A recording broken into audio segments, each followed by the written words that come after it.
Hello, everybody. It is Saturday, the 29th of November. I want to talk about Sophia's husband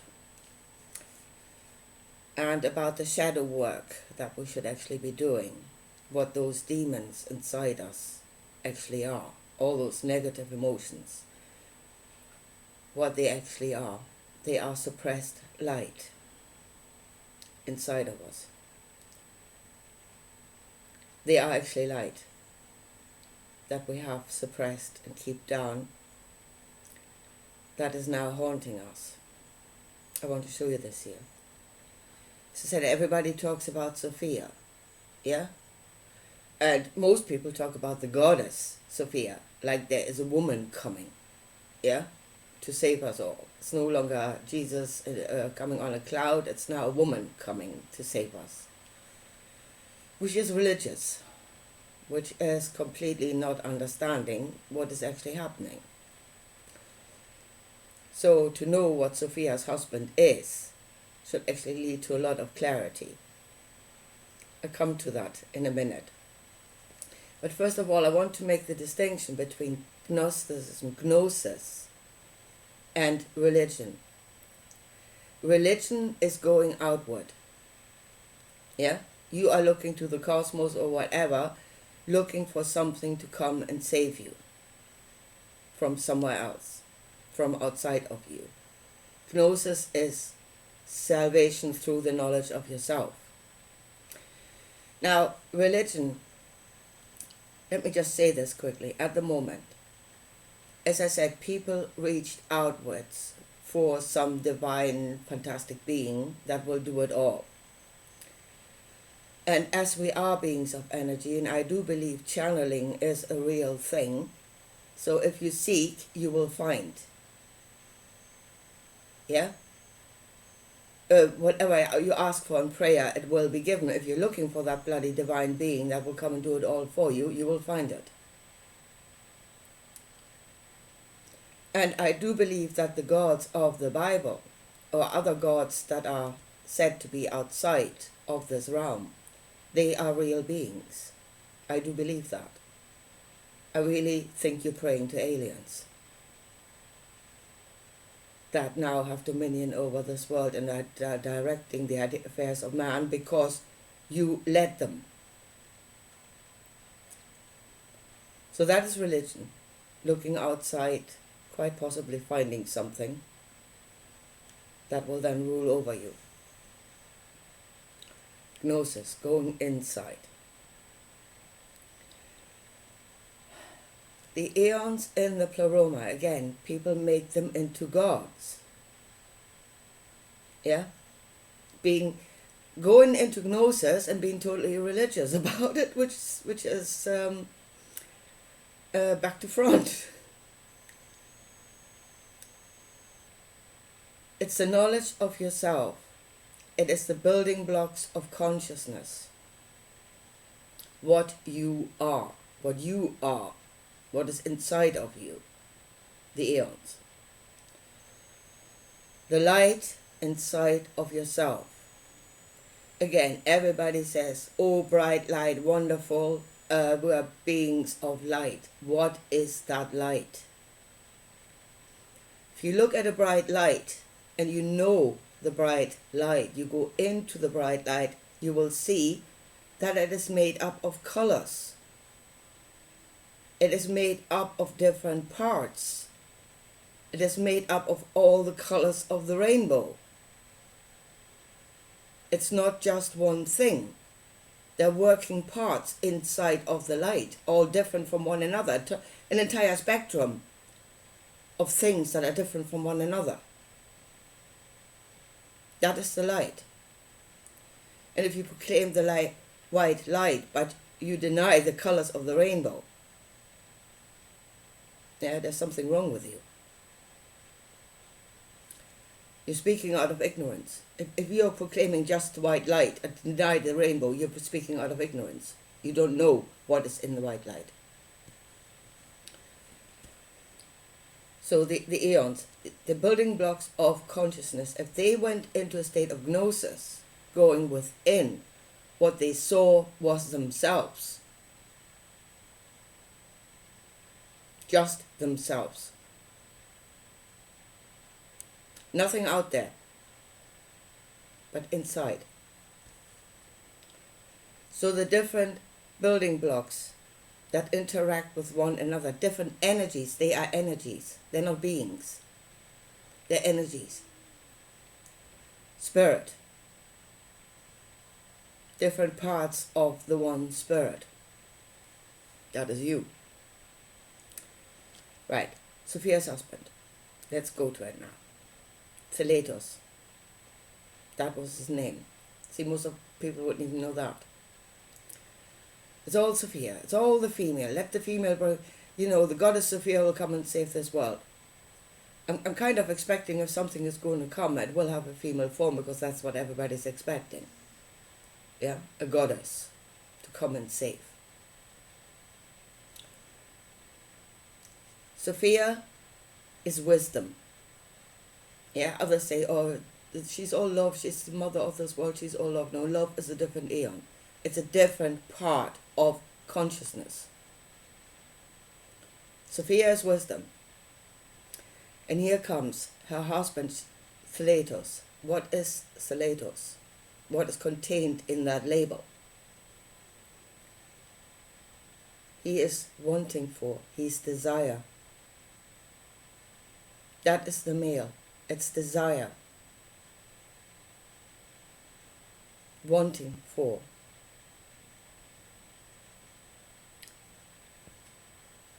And here's the thing, the desire inside of you, what you truly want, the male inside of you. Those are the demons that are haunting you because you did not live in your truth.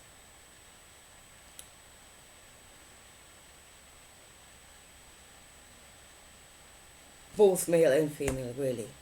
You did not speak out of your own wisdom. You suppressed your own knowing. You did not want for your own desire, for your own true desire, but you compromised with what they would give you. Yeah. There's a poem, and it's in German, but it says, that a human being hopes for, that one day he will get what he wants until he wants what he gets. And that is the compromise you made. You want what you can get, what they will give you. And you compromise your conscience because you do what they tell you to do so that you receive of them. Those are the gods outside of you. That is their deal. And all those demons inside of you are your true desires. Is your true knowing. Everything that it is the light. It is your light, your knowing that you have suppressed. That is raging inside of you.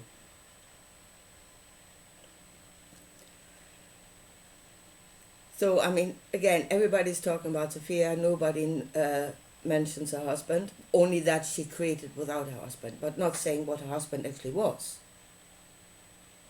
Desire. Your desire.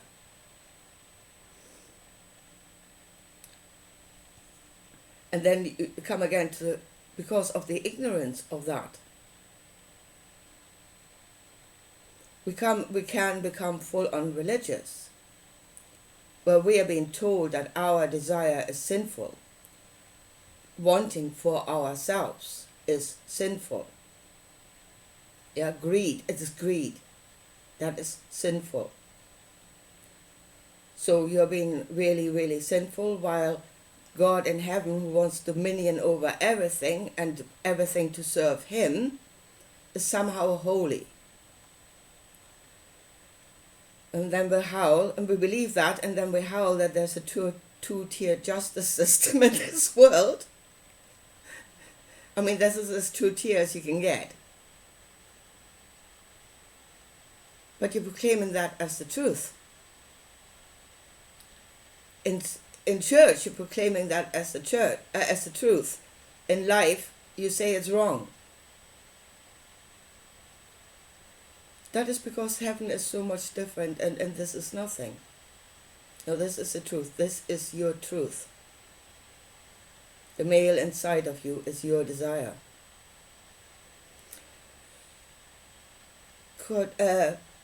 Restricted by wisdom, because this is where the two give to one another, where they have to come together, not fight each other, but cooperate to give birth to something that is between them, something that is born out of wisdom and desire. That should hopefully be halfway good.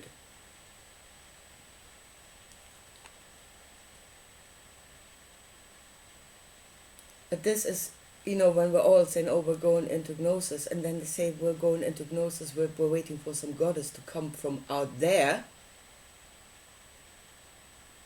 That's religion. You will be given religion. At this point, we will be given religion. Instead of a male god, there will be a female god coming, proclaiming herself to be the fullness of wisdom, and we should all serve her in order to receive of her. Because that's the deal with the god outside.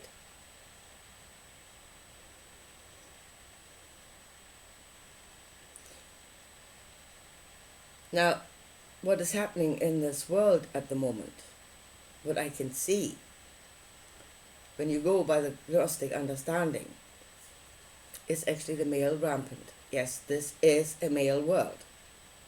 Absolutely is. People say it and it is the truth, but they don't see how it is a male world. This is desire gone rampant.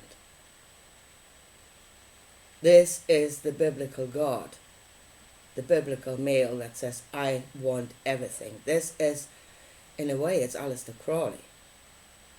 What thou willst shall now be the only law. There shall be nothing restricting it, like wisdom, God forbid. Again, God forbids, he is male. He wants it all for himself. His desire. This is his world. This world is male. It's a male going rampant. It's without the female. Without the restriction of wisdom. See, I wonder about Aleister Crowley, because I have been for a few days now.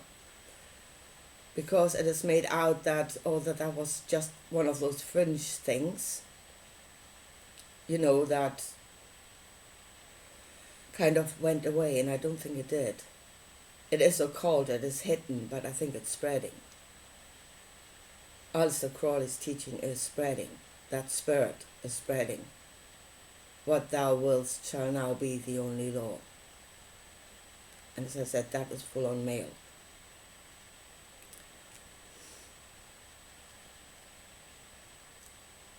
Now, again, wisdom and desire being in balance inside of yourself. Look at yourself in that way. Look at your own desires in that way.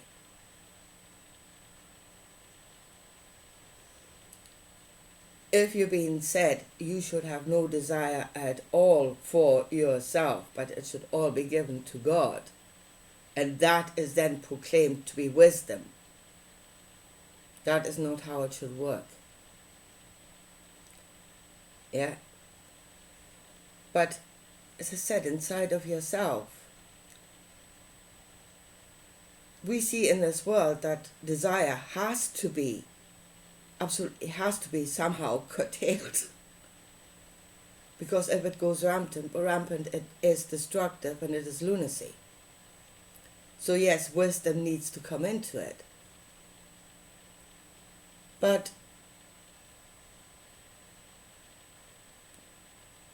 it's not, don't suppress all of your desires. It is to what amount? When have you got the correct balance? And the correct balance is when the outcome is good. I mean, even if you look at it, follow your desire, do what you want, usually leads to destruction, even of the person itself. Yeah? Or you can have sex with anybody, with everybody, it will lead to destruction. That does not lead to a good outcome, usually. Drugs, food, eat what you want. All of those things. The male of itself will lead to destruction. So it needs to be somehow restricted by wisdom.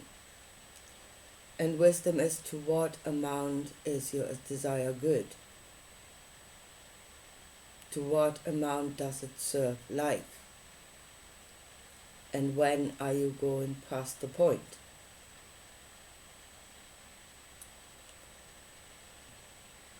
All of this is happening inside of you. And the last thing I was thinking about is this idea of suppressing your own desire in order to give to another. Yeah? Well, first of all, again, wisdom has to come into it, because what do you give to the other? Now, if the other wants drugs, should you give it to them to make them happy? It's not how it works, does it? So, I mean,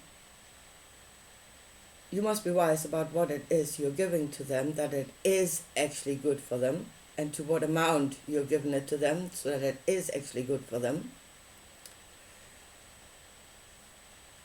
And then, in the end, there is a reward. If we are truly connected and you have created happiness in somebody else because you gave the right thing in the right amount, then you can share in that happiness. And then it is love your neighbor as yourself. His happiness is your happiness. So in giving, you have received yourself. Is that the only way? Should we just give? Again, and never go by our own desire? Again, I think we would create demons. We will create demons inside of us. Regrets, a life of regret, a life of unspoken truth, a life of unfulfilled desire. So again, there needs to be a balance. We need to receive as well as give, to have a fulfilled, balanced, diverse life. But this is really how we must look at it. And it is, as I said, it's really funny. Everybody talks about Sophia and the wisdom of Sophia, and nobody mentions her husband, only that he wasn't there.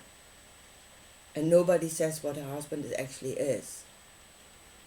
That is what they don't want you to know.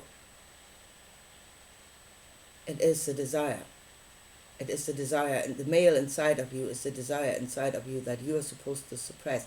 You're not even, you're not even supposed to think about it. Your own desire.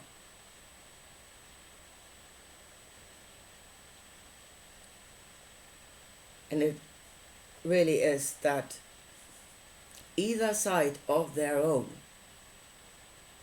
will lead to destruction. It is only in the coming together of the two, again, that the eons are there to be put together, to create, to... I heard somebody say, there's a mother, father, God, and they have sex all the time, and how disgusting that is. It is a way of looking at it. Maybe not the best way of looking at it, but they come together and they create offspring, which is the outcome, the reality in this world. That is what is birthed through that process. So, I mean, if you do your shadow work and you're looking for darkness, it is suppressed light that is rampaging inside of you. It was desire, philetos, as part of the pleroma. It is part of yourself. And therefore it is part of the light. Desire is part of the light. And it wants to create, and it should create. You suppress it, you create a demon inside of yourself.